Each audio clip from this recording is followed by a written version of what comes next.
இன்று எங்களிடத்தில் கெட்ட ஒரு குணம், துவா கேட்க தெரியாத ஒரு குணம். எங்களுக்கு துவா கேட்க நேரமும் இல்லை. இன்று சகோதரர்களே, எங்களுடைய கண்களால் தண்ணீர் வருகிறதே, இந்த தண்ணீரின் மூலம் உலகத்திலும் அல்லாஹ் கேவலப்படுத்த மாட்டான், ஆகிராவிலும் கேவலப்படுத்த மாட்டான்.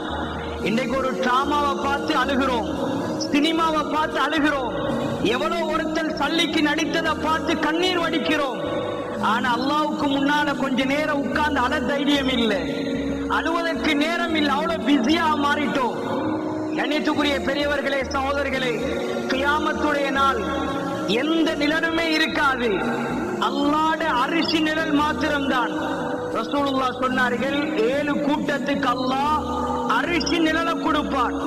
அதில் ஒருத்தர் யார் தெரியுமா? சபஅத்துன் யுظில்லுஹுமுல்லாஹ் ஃபீ ظில்லிஹி யௌம லா ظில்ல இல்லா ظில்.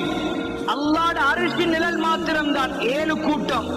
அதில் ஒருத்தர் வரஜுலுன் ذكرல்லாஹ் ஹாலியன் ஃபஃபாதத் ஐனா. அல்லாஹ்வுடைய பயத்தால் கண்ணீர் வடித்த மனிதர், அல்லாஹ்வுடைய பயத்தால் ஒரு சொட்டு தண்ணீர். இதனுடைய பெருமதி கியாமத்தில் அரிசி நிழல். துனியாவில் என்ன கிடைக்கும்?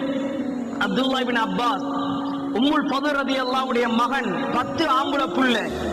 அதுல ஒரு புள்ளதான் அப்துல்லாஹ் இப்னு அப்பாஸ்.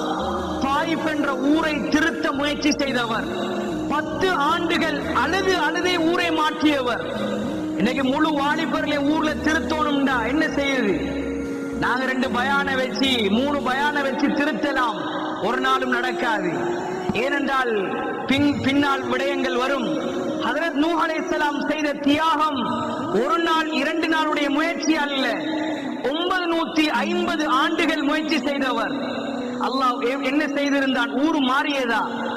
கண்ணியத்துக்குரிய பெரியவர்களே, அல்லாஹ்வுக்கு முன்னால் கண்ணீர் வடிக்க வேண்டும். உலகத்தில கண்ணீர் வடித்தா உலகத்திலும் நஷ்டம் இல்லை, ஆகிராவிலும் நஷ்டம் இல்லை. கண்ணை தந்தது அல்லாஹ் அதுக்குத்தான்.